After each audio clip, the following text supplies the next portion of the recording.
Hello, everybody, and welcome to the Sports on I-40 podcast. Today, we are here to talk about some games that we had seen this past week, as well as some tournament action that happened this weekend.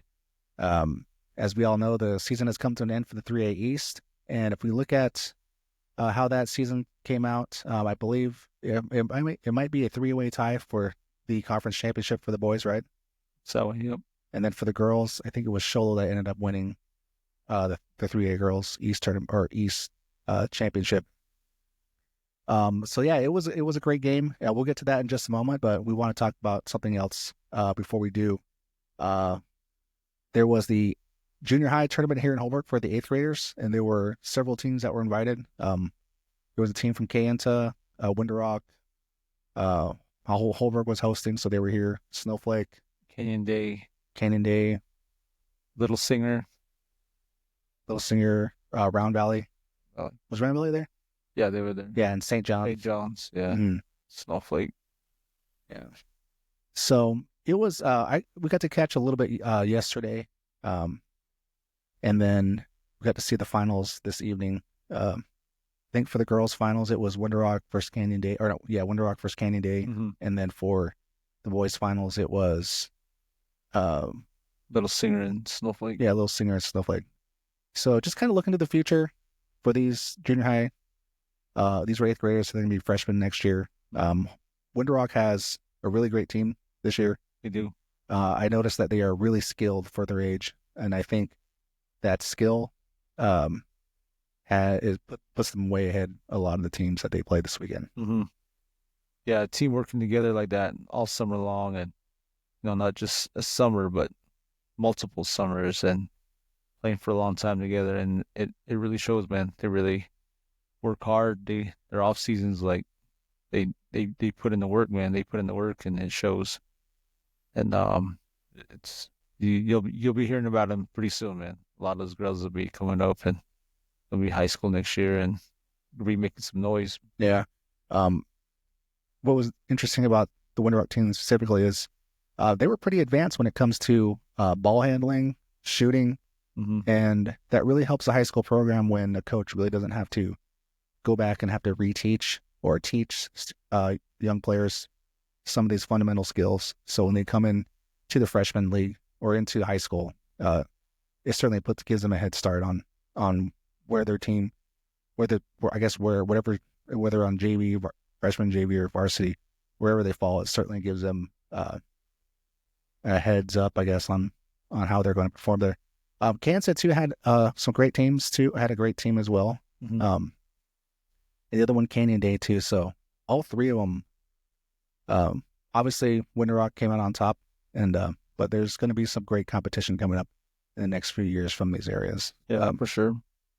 The other thing I noticed too, Snowflake. I think they were it was Snowflake, St. John's, and Round Valley, right? They were the only teams from the East that came to the tournament. Yeah, I believe they were the only ones besides Canyon Day. I guess you count them out and I'm in there. Oh, that's true. Yeah. Well, what I thought interesting was about that is Snowflake is, I guess I'm not saying the parents all got together and they said, okay, we're gonna try to create the best high school in the East or in the North or anything like that, but it really seems like they're really putting in the effort to try to really improve their program. They have a great football program. Mm-hmm. They have a good volleyball program there. So, and their girls program is getting a lot better as well. So to see these teams like St. John's and Round Valley and Snowflake come to a tournament like this, to me it looks like they're trying to, put their young players in an environment where there's a lot more competition to try to improve their skills and maybe give their coaches an idea of where they need to move. Yeah. In terms of skill, strategy, etc. Right. Yep. On the boys' side, it was a great game. Snowflake versus Little Singer. Little Singer only had 5, 6, 7 players, 7, and Snowflake had a whole team, right? And it was. I think Little Singer sort of started out. I think they went on a 15-0 run at the beginning, or not 15-0, but they started off really quick with the scoring. They had about 4 threes in the first maybe 2 minutes of the game or something. 4 minutes of the game, but it felt like 2 minutes. Yeah, but yeah, Snowflake though eventually were able to put it together, and they came back, and it was a really close game. Um, the main part of it is the end, right? How the game ended, Yep. and I guess it's I guess what amazes me about the finish is that it's just really neat to see close finishes like that happen at the junior high level or even at the lower levels too. Just Mm-hmm. these kids are just really advanced, and I was just really surprised at the athleticism, the knowledge. But here's one of the things I did notice about the Snowflake team. They did have a lack of experience, and what I mean by that is Snowflake. I believe Snowflake's athletes are they're multi-sport. They're a multi-sport school. A lot of kids go out for football.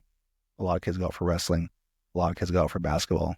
But for these other schools, like Holbrook, for example, to me, it seems like they have a group of students that only play football, a group of students that only play basketball, and Mm-hmm. etc.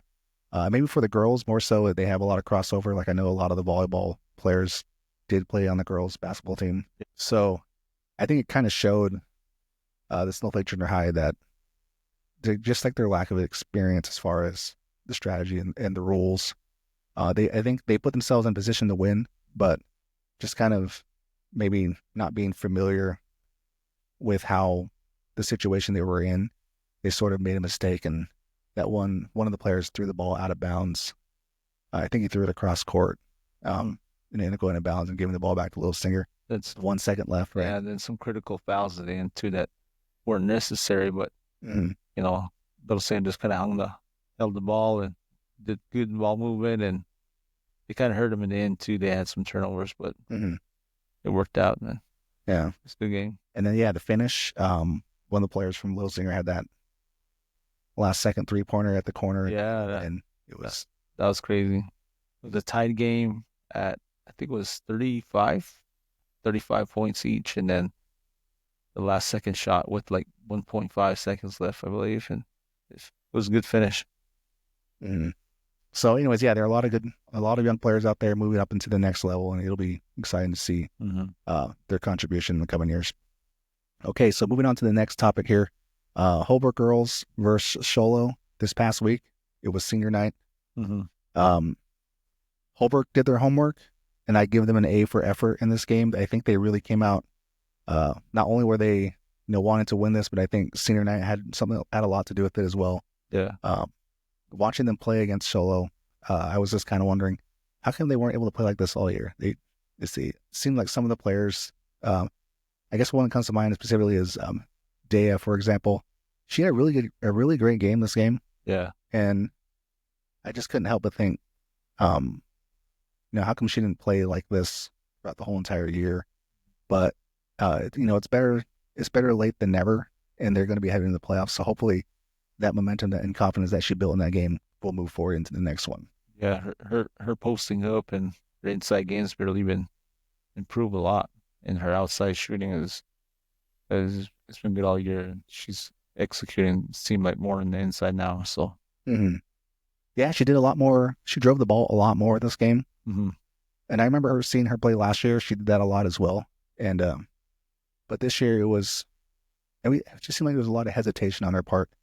But it's good to see that she made this improvement in this game, and hopefully it moves on to the next one. Yep. On the other side though, Raquel Wilson from Solo, she just really took over that game. She just had a phenomenal game. She's had a phenomenal year. I would say for girls specifically, I would say she's probably a 3A East Player of the Year, Yep. hands down. She's just a really good player. If you had the opportunity to see her play in person, um, you'll remember this player for a really long time. She's the real deal, I think, and hopefully she continues to go on and do better things or continue to do great things at the next level if that's what she does. But yeah, she had a really great game. Sholo, though they had some mistakes, she just came up and willed the team to victory because it was somewhat close. I think the closest Holberg had it was within 5 points, right? Yeah, towards the end, maybe like beginning fourth quarter, somewhere around there. Mm-hmm. Yeah, and yeah, Raquel Wilson just had those. She forced some turnovers, and ended up getting Show Low ahead to seal the victory there. On the other side here, Holbrook versus Show Low. I didn't really take notes for the Holbrook Show Low boys game because I just figured they had a really, really good chance at winning. And they came back and they just took care of business. They went down there and did what they needed to do, and they all had a great game. Tyler Tabaha played like how he usually plays. Same thing with Jaron. Um, so Sholo, I'm not sure if they're losing a whole lot of players this year. I remember seeing a few of them on the board at their gym, right? Yeah. So we'll have to see how they do next year. But again, Holberg had a great game, and hopefully they can carry this momentum into the postseason. Which brings us to our next topic. The bracket came out this afternoon, or around noon, I think this morning, for the 3A Copper and the 3A tournament. And I want to start with the boys, or not the boys, the girls bracket first, because there was something I noticed here. If you look at this, Chinley's number one playing St. John's, followed by, actually, there's a better way to view this. Let me see. Yeah, this is not looking the way I want it to look. Bring it down here. Everyone will have a better idea when I show them this. So if we look, Chinley plays St. John's in the first round of the Copper. Right underneath them, Ganado versus Tuba City. Right underneath that one, Payson versus Page. And right underneath that, Valley Christian versus Miami. Now, when I saw this lineup on the upper part of the bracket, all I could think of was, man, they're just having Chinley play the 3A region tournament all over again. They should have just put Chinley right in the semifinals instead of having to go back and play. Yeah. Because they have a really good chance of beating St. John's. I'm not trying to take anything away from them. But assuming they get past St. John's, they're going to play Ganado or Tuba City, right? And Ganado and Tuba City, they've had some close games with Chinley throughout their games this year, right, in the North Conference. And then right after that, you have Page, so there's a good chance that you're going to have a North team in the semifinals no matter what. On the bottom half, though, of the bracket, you have Phoenix Country Day. They're a 2A school, and I remember seeing them last year in the state championship. I think they played San Carlos, I believe, in the state championship last year for the girls division. They're ranked number 2. I did see some games of them online, and they're a really good team. One of the games I saw was they beat Xavier Girls Prep.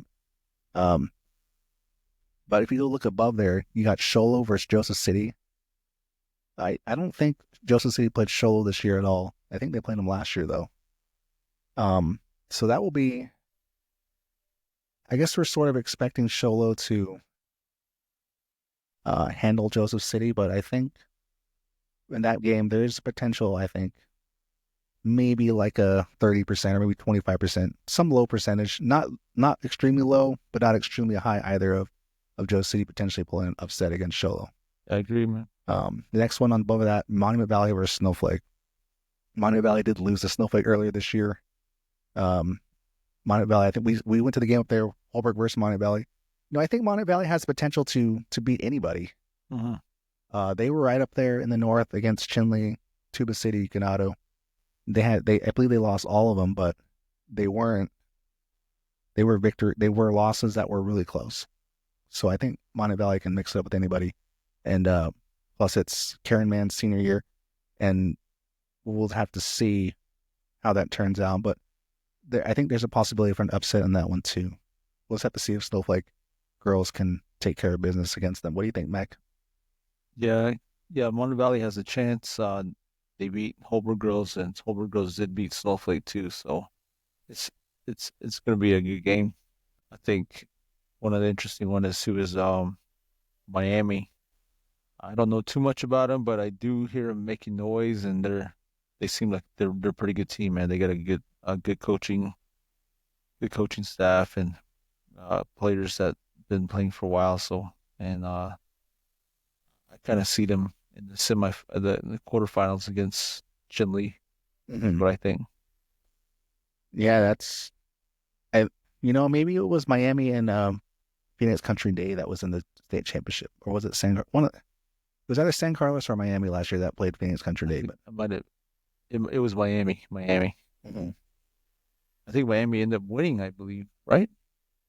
No, I think believe Phoenix Country Day won. I think they've won 2 in a row, I think. Hmm. They're a really good team though. And just goes back to what I was saying earlier in the year about the copper bracket. There's a lot more representation for smaller schools. I mean, you have Phoenix Country Day at 2A. You have Joseph City in there in the mix as well. Um, but it's just really heavy North teams.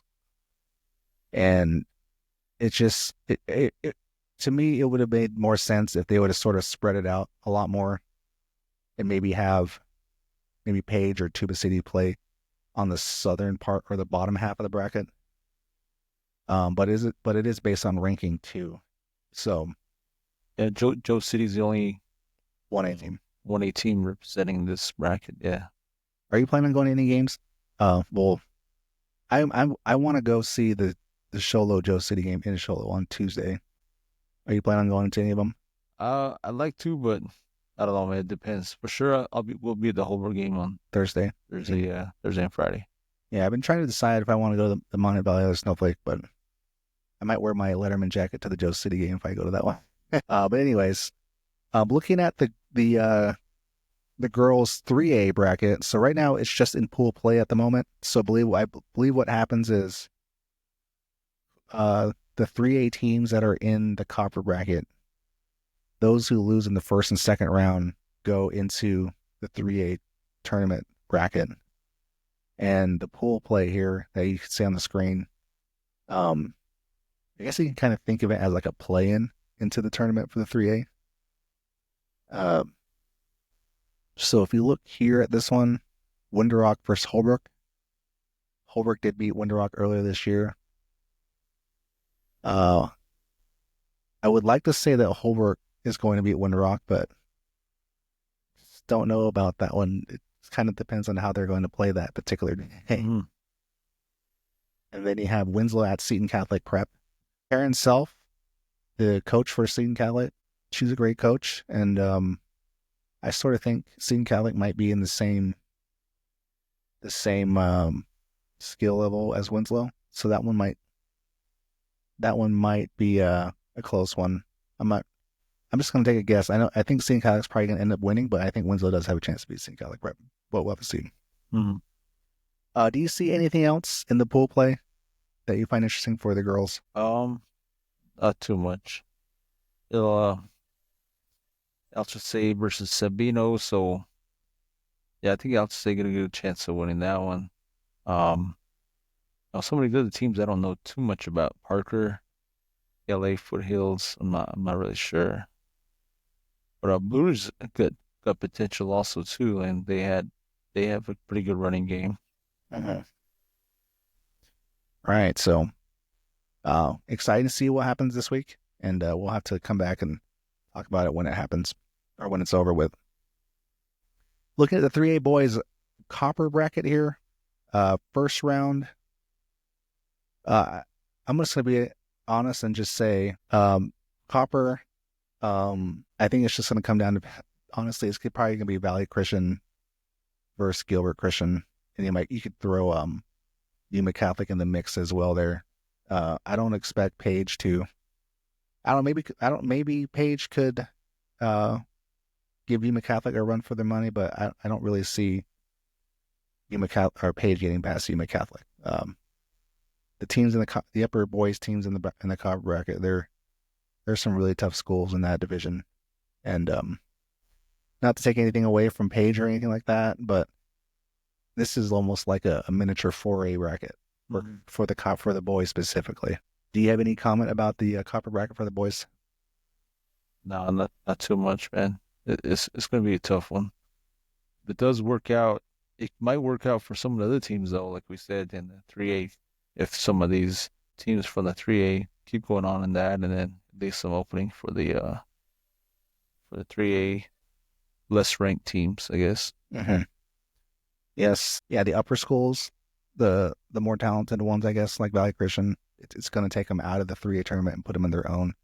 So it does provide a pathway for other schools to be in a position to win the 3A state championship And just like that, here we have the pool play here. Uh, we have some good schools here. Holbrook's playing Payson on Thursday or Friday. I mean, Altusay is playing Chinle on Friday. Winslow is playing Northwest Christian, and then Snowflake is playing Santan Foothills. I could really see all three of them, all four of them advancing. Holbrook advancing, Altusay advancing, Winslow advancing, and Snowflake advancing. But didn't Altusay lose to Chinle earlier this year as well? Yeah, they did. So maybe that one. I don't really know too much about Payson. Payson used to be in the East, but they moved them to, I think, Central 3A region or something like that. So I'm not really too familiar with how good they are this year, but I guess we can welcome them back when they come to Holbrook. So unless the Holbrook boys don't come to play on Friday, I really do think that they're going to get by Payson pretty easily. What do you think? Yeah, I believe they got a good shot. Payson, I believe they lost to Snowflake and Show Low, I believe. I believe they have a loss against Show Low too. So just gotta knowing the results of that, I think they'll have a good chance of beating them. Yeah, on a normal bracket, we could probably make some guesses on who the next person will be, but they don't really have one there. It's just listed as pool play. So yeah, I think once the first and second round of the Copper Division is over, they'll throw the schools that lost into 3A, and then they'll be able to match them up based on their ranking. Right. So I guess we'll have more information about that as the week goes on for this. So a lot of good basketball going on for the 3A East and the 3A North. I think this year will sort of show the 3A North that maybe they should not do the tournament anymore. It's great for the players because they get to play one more tournament with their fellow rivals and teammates out there. But at the same time, it's like you're putting your players an extra, X amount of games, whereas everyone else in the state is resting and preparing for the next week, right? Yeah. Yeah, they had Chinle. They took champ for both boys and girls, so Chinle making it big out there, and they got a win over Page. I don't know, they had the tournament, and there's no effect to them. I guess Page still ranked number 9, whatever they are. Mm-hmm. So, yeah, I think it has no bearing on it because bracket came out today at around noon or whatever. But yeah, for the girls, like I said, they're just making Chinle play the 3A North Region Conference tournament all over again just to get to the semifinals. Yep. But we'll have to see how it works out, but it'll be interesting. Do you plan on going down there for maybe the semifinals? I don't know. It's kind of hard. My daughter's playing in some games too at the same time. Oh, okay. So we'll see how that goes. Hopefully we can make it down, but it is different this year. So the first 2 rounds is a high seed, and then the quarterfinals down in Phoenix. But it's a week wait, and then the next games go on. Mm-hmm. Another week, and then the championship. So yeah, it's going to be interesting. Yeah, I don't know. We might go over there and see. I don't know. I haven't been to one in a really long time, or I might just watch it on TV. We'll have to see. Yeah. It's cheaper to watch it on TV these days. Yeah, like I noticed that Sports Zone, they had their pay-per-view that they broadcast the 3A North Region Tournament, but it was on pay-per-view. Oh, really? I didn't know that. You had to pay $20. It was a one-time $20 payment, but you got to watch all weekend. So Thursday, Friday, Saturday. The only problem I had with that is the link that they gave didn't work, at least on my phone and computer. Maybe I know it worked for other people. The subscription thing did work for them, but but I kind of thought that was interesting because I think there's a chance that maybe they might not want them to do a broadcast in the future because it costs a lot of money to run that gymnasium over there in Winter Rock. You're talking staffing, you're talking heating the building, electricity, all that stuff. Yeah. So if you're offering it to fans on television or on the internet, right, it makes it less likely or gives people an incentive not to come, right? So maybe fan attendance was down. I didn't go. I didn't know someone who did go, so maybe I can ask them how fan attendance was. But you have any thoughts on that? Yeah, it's more of like a tradition than really is. Like we said about placing and holding a place in the state playoffs, and it's always been that way. And a lot of good games, a lot of things happen in that North Championship. And back in the day, it used to be the top four teams from all Northeast, South, and West that went to the playoffs, and that's how it was based. But now it's all based on rankings, and just kept going with it. Made big money, so take advantage, I guess. Yeah, they. I know the East did away with it. I mean, it'd be nice for the East to do a tournament like that. I know they have the facilities to do it, and I'm sure everybody here would love to go somewhere on Friday and Saturday. I mean, I was really surprised about the attendance at the junior high basketball game. There was a lot of people there for that, and maybe it was just because that was the only thing happening in Holbrook this evening, so everyone decided to go and watch. Yeah, yeah, they're holding the conference finals again at the beginning of March, I believe. But I don't think it's as many teams as it was the tournament today. I think that in their conference, maybe about 6 teams, I believe. So it'd be some people, but I don't think it's gonna be nearly as the crowd won't be as bad as it was today. Okay. Well, so there were some other topics that I want to talk about before we end the podcast. So I sat next to a gentleman at the game this past week against Show Low. Him and I had a conversation about basketball in particular, and I guess him and I just kind of got into a conversation about how uh, what spurred it, I think, was um, the lack of Native American players in college basketball and professional basketball. And his reasoning was sort of, he thought that most of it was on the parents because it takes a lot of effort and money to put your kids in the camps and to have them travel to different games and whatnot. And he thought that was the biggest contributing factor to all of that. And I think it's definitely a part of it, right? It's also economic too. I kind of pointed out that it's expensive and not everybody can afford to do that, right? Yeah. But the other part too, and I think this is more on the boys' side, to make it to the next level, you got to have the size, right? Definitely. And unfortunately, for a lot of players, at least I've seen in the East, I don't think anybody really has the size to qualify for a Division I school. I think some of them will definitely go to maybe a junior college level, maybe a really small college, right? But you have to have the size, and unless you have some amazing athletic ability like speed and jumping and whatnot, it's it's gonna be really tough. I remember reading an article. They interviewed Ephraim Sloan after he had played a year at Scott. I think he went to Scottsdale Community College, and he had talked in that article. He had talked about how in high school he could score at will against anybody, but when he went to the next level, it was really tough because everyone there was tall, athletic, and fast, just like he was, and Yeah. so it's a whole different level there. So, do you have anything to add to that? Or what are your thoughts on that?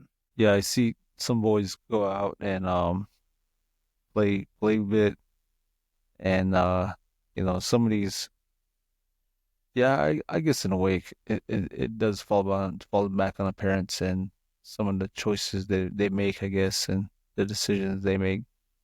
And when a kid's growing up and becoming better and better, like it's up to the parents. That's how the parents are driven, the ones driving the kids. That's their first teachers, man, as their parents. And if the parent's lazy, that kid ain't gonna get really far. The parent has to be willing to sacrifice for those kids, and if that's what they want. That's the end goal, and they gotta do whatever it takes, man. It takes time, money, all that, and yeah, those.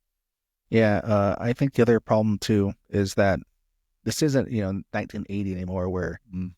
um, the only way out of your current situation was through a basketball scholarship or a sports scholarship, right? There's a lot more opportunities for Native people specifically when it comes to grants and scholarships, um, things like that. So maybe there's been sort of less of an incentive to dedicate your life to sports to get to that level, to get to college. The other thing too is trades. Trades are a great career right now for people who want to weld or become an electrician. Mhm. You can make a lot of money doing that. Um, it it's not an easy job, but you'll make some really really really good money Yeah. doing a trade as well. So I would definitely encourage people out there, young players, if college isn't your thing, maybe try to consider one of the trades as well.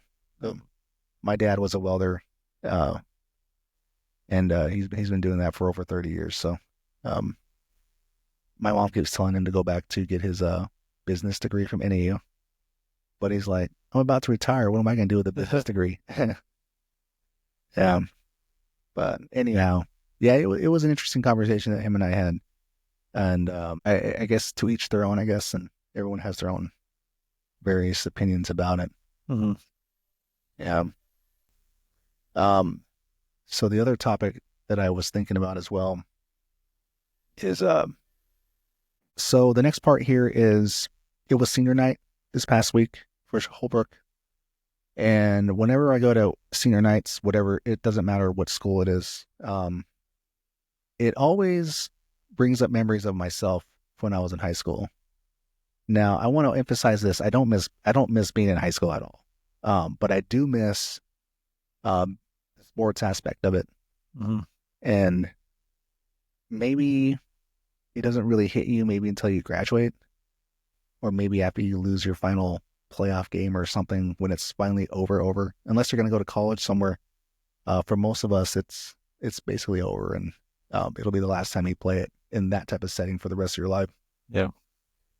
Um, so I thought about this for a long time. Why I had those kind of like feelings of missing, I guess, the sport aspect of it, and I've come to the conclusion that I listened to this author on a podcast speak about teams, and he had mentioned that his experience in the military as a journalist and being in combat, um, you sort of build this bond with another person in combat, and it's sort of after the fighting is over and everyone goes home, everybody tends to miss being in that environment and living, depending on your um, partner or whatever it is, your teammate, Mhm. having to depend on them and having that strong bond and camaraderie with the other person, right? And in his book, he sort of says that was his experience. Was he doesn't miss the war or all of that, but he does miss that strong relationship that he had with everybody when everyone was depending on each other to survive, right? Yeah.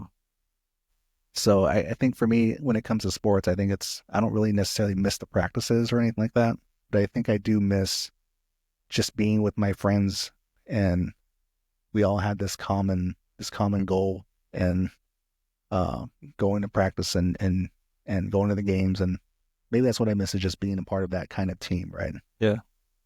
I know it's been a while for you. Do you have any feelings like that or memories of like that? Yeah. My memories of basketball are the same way too. Like I think about when I used to play basketball and tournaments, especially when in tournaments, like being younger and having my being coached by my uncles and all that, and just the atmosphere of like enjoying it with family and with friends, and just the atmosphere at the tournaments and all that. You get to know people, you get to know opponents and all these things, and it's just a big family. And then I did that as a kid, and then growing up now, and then kind of getting back into with my own kids again, and then with their friends and all that, and it's the same thing, man. I feel like I got out, come back in, and I'm a part of it again, just doing coaching and all that, and I enjoy it, man. It's a lot of fun, and you do see that connection between the bond between the players, one another, and their families, and they become brothers and sisters, man. It's a good feeling, man, for sure. Uh-huh. And yeah, it brings me to my next point here, and that is,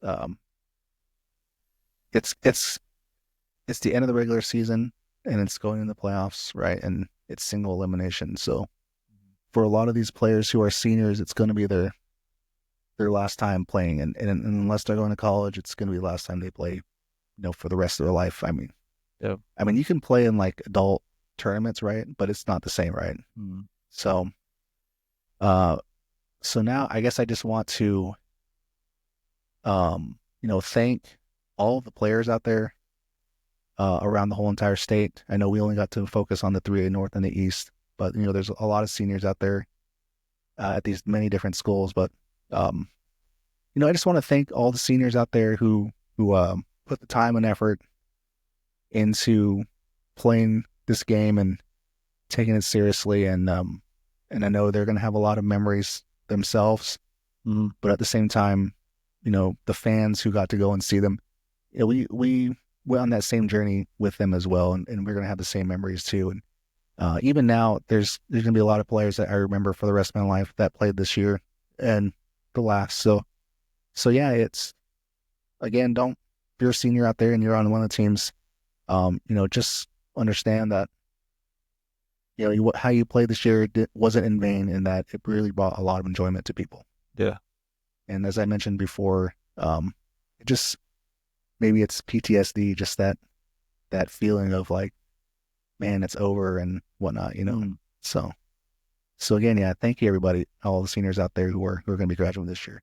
Yeah. When I speak to some of the boys, I come they I do a little bit of haircutting on the side too. So when I talk to them, I tell them that you know you you playing basketball isn't, you know maybe you ain't making it to the college level, maybe you ain't making the next level, but just being committed for 4 years, whatever it may be, that 2 years playing basketball, that commitment that you made in following through for the whole season, it takes you far, man. It takes you far in life, because I remember growing up and living on the res and doing that for 4 years for basketball and football. And then it builds character. It definitely does. And you just in your job and whatever, maybe, you stay committed. Stay committed with your friends, your coworkers, whoever it may be. So if anything, they get anything out of it, it's that. It's commitment. Yeah.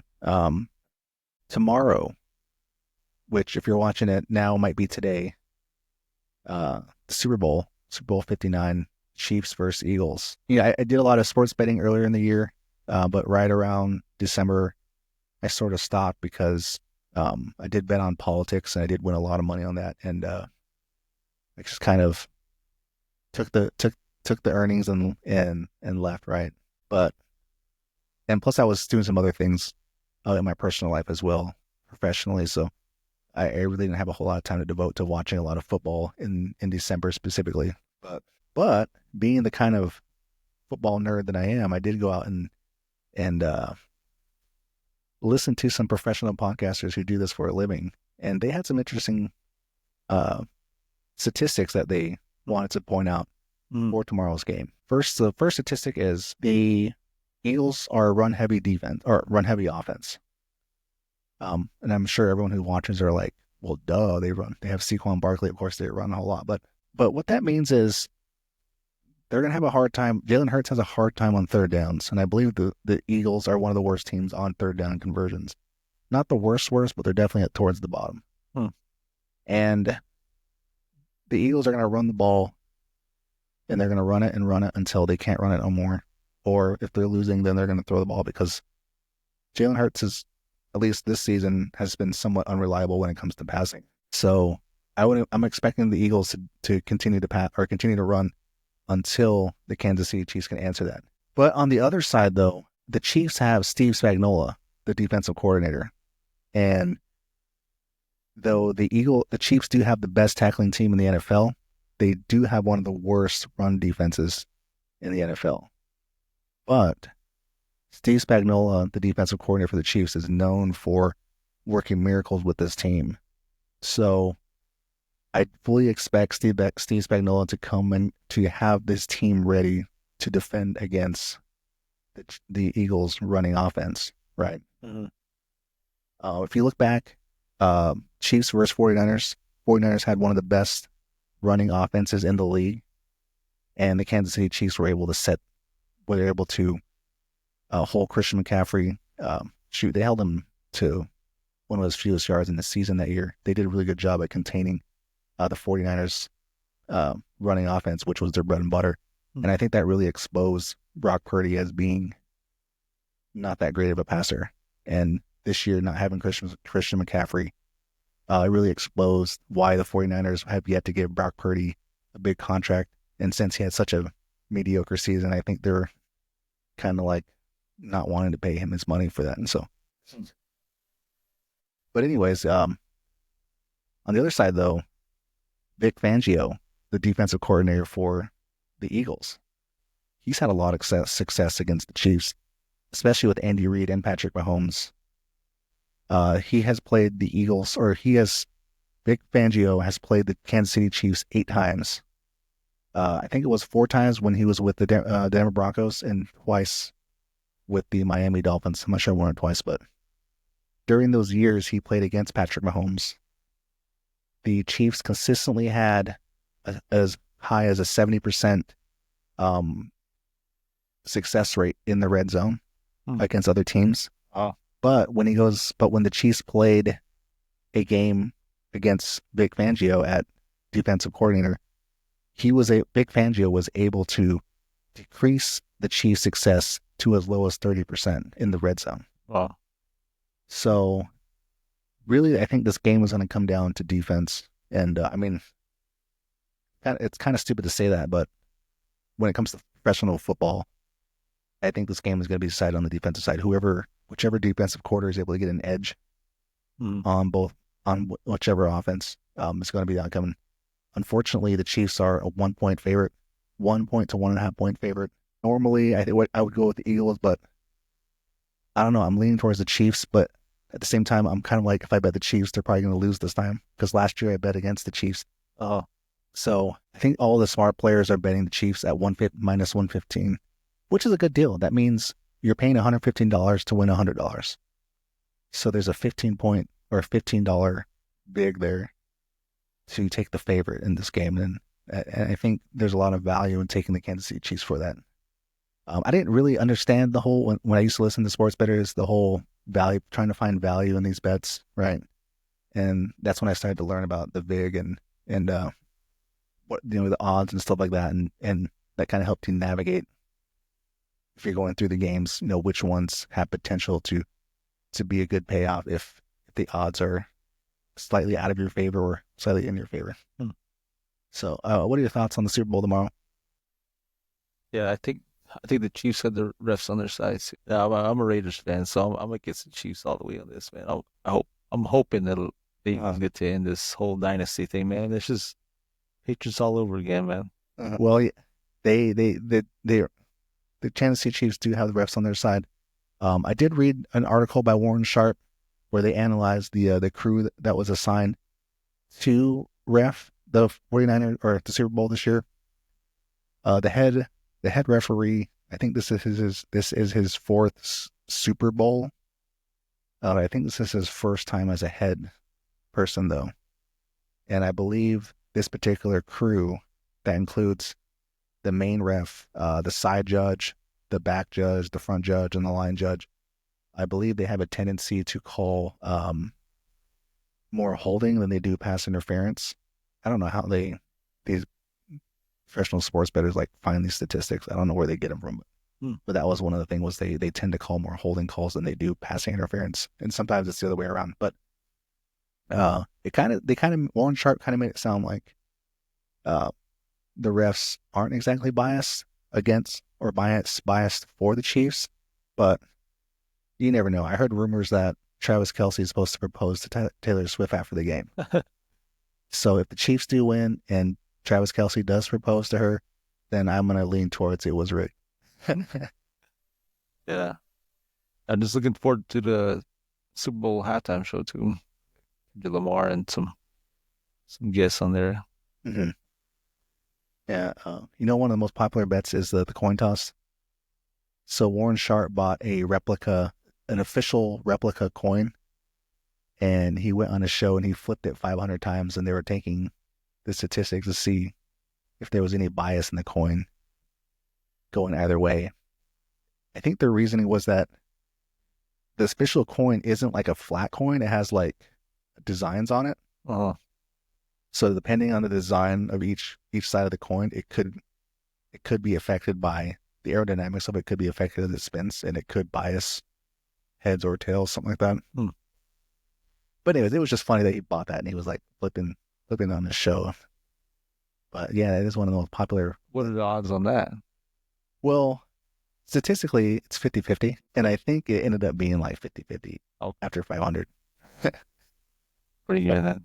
Uh, but I don't know. You never know. Hmm. So, but anyways, I hope everybody has a good time tomorrow. With the Super Bowl, we're certainly gonna try to enjoy ourselves. Um, Super Bowl sort of become like this unofficial holiday for Americans. Um, so plus, and then it's gonna end, and I don't know what I'm gonna do for the rest of the year. I don't really like professional basketball. March Madness is coming up. That is.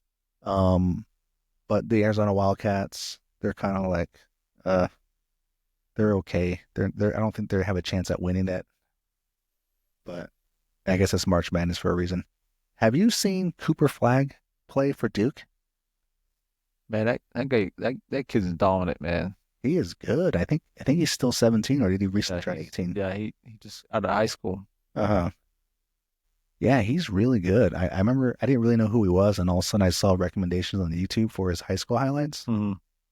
And I was like, oh, at first when I saw like what school he was going to, I was like, oh, it's like another JJ Redick.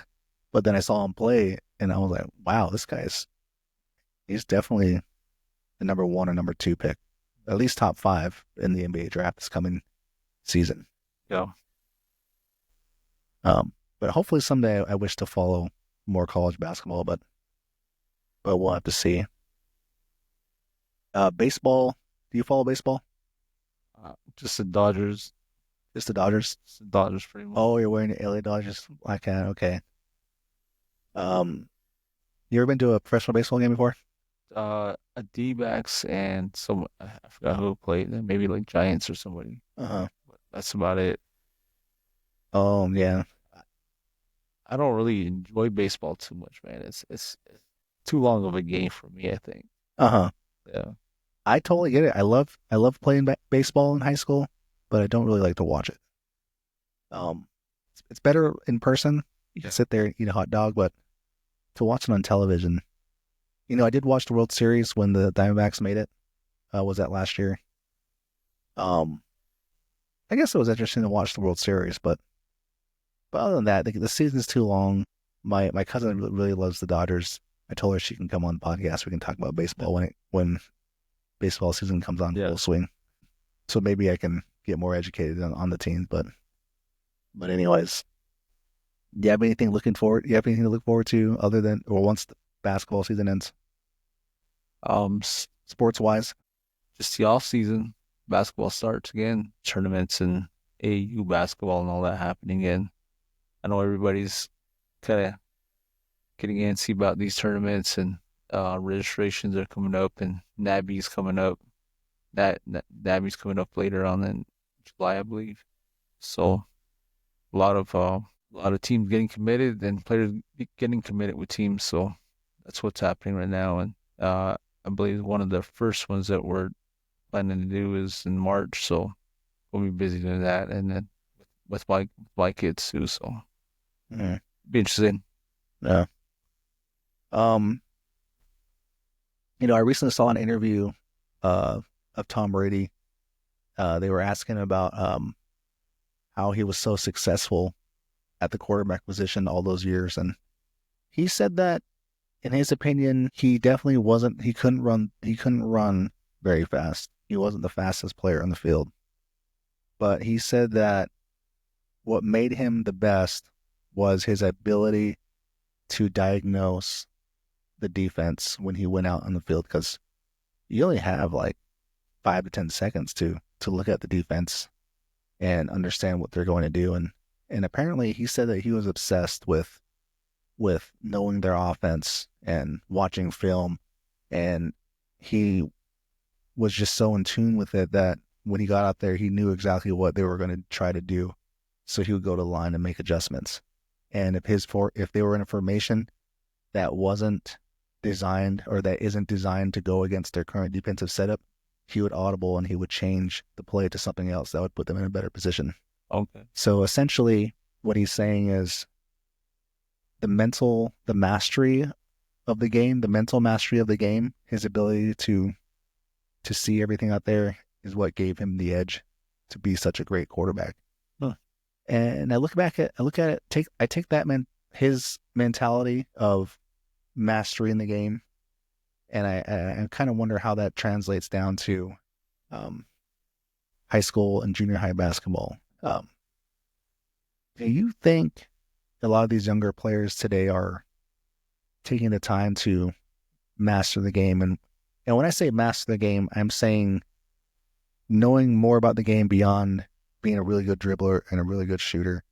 I would say when it comes to basketball, mastering the game would be you have all the skills, but at the same time, you have a really good grasp on offensive strategy and defensive strategy, and how and why you're being placed in a certain position, and knowing the little details like that. Do you think a lot of players are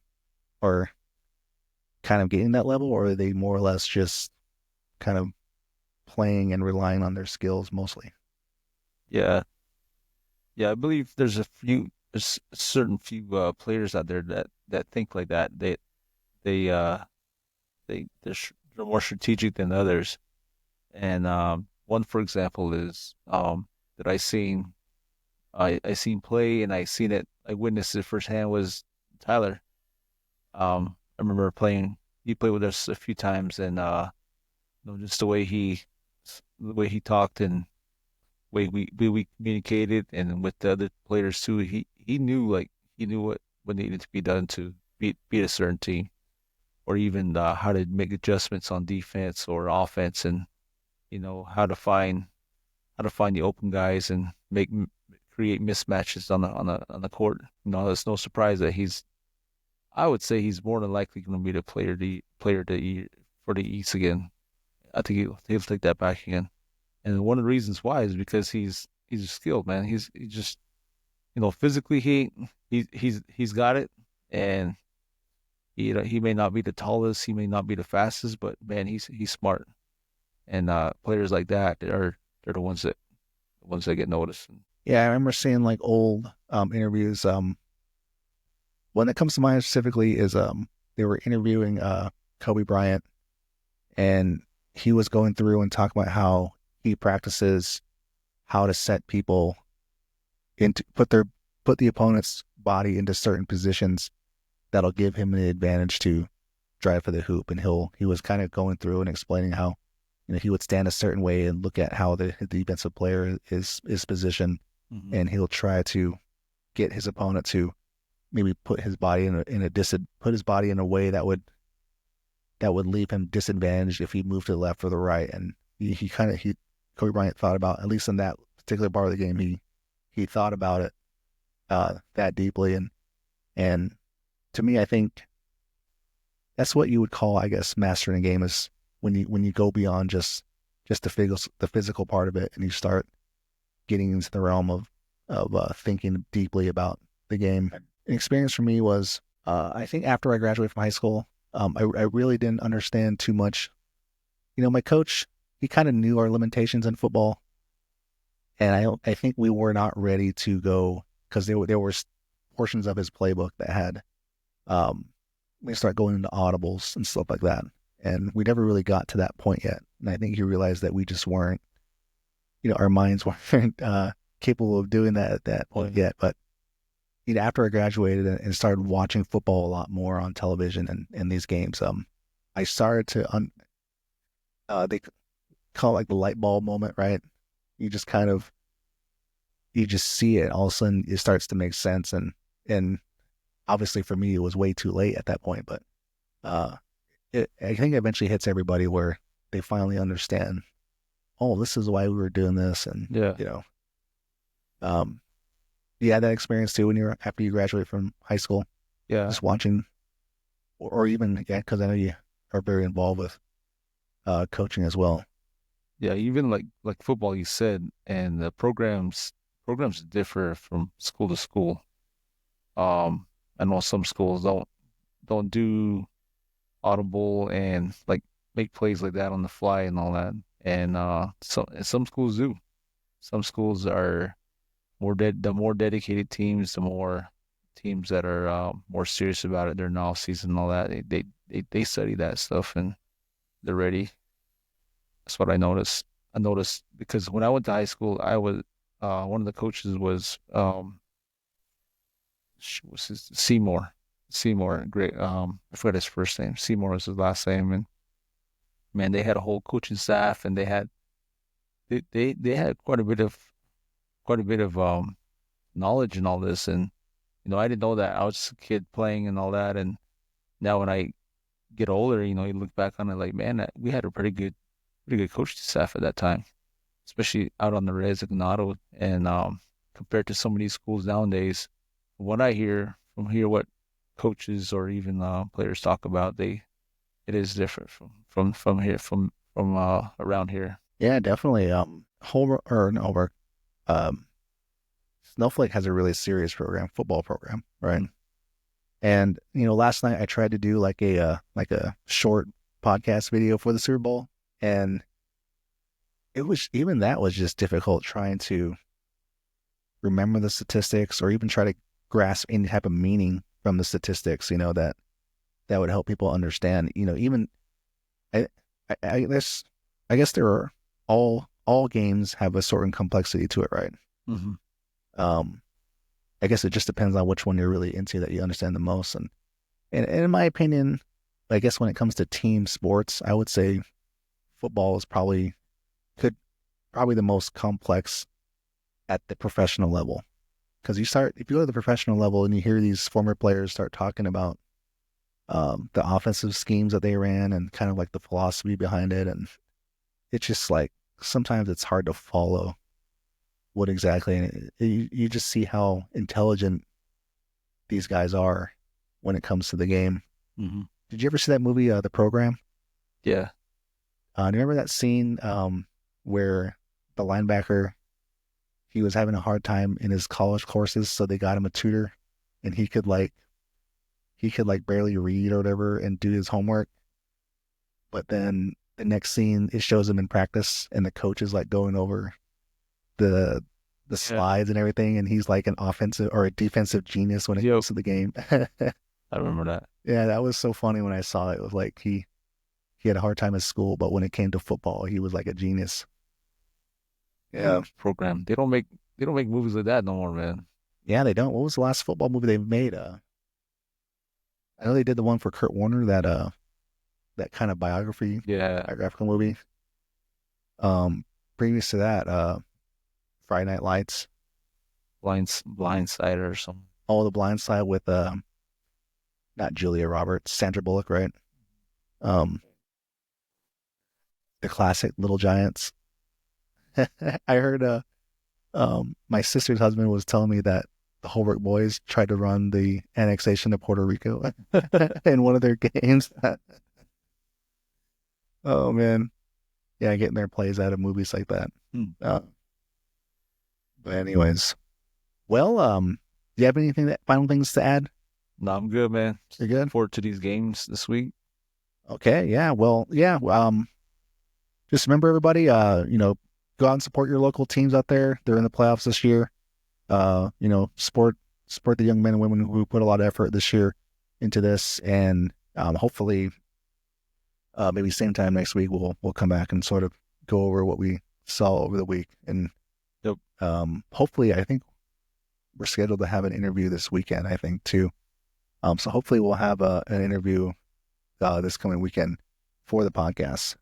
So, anyways, until then, please let everybody know about the podcast. Please like and subscribe. And again, we thank you for listening, and have a good morning, afternoon, or night, or whatever time you're listening. All right. Thank you.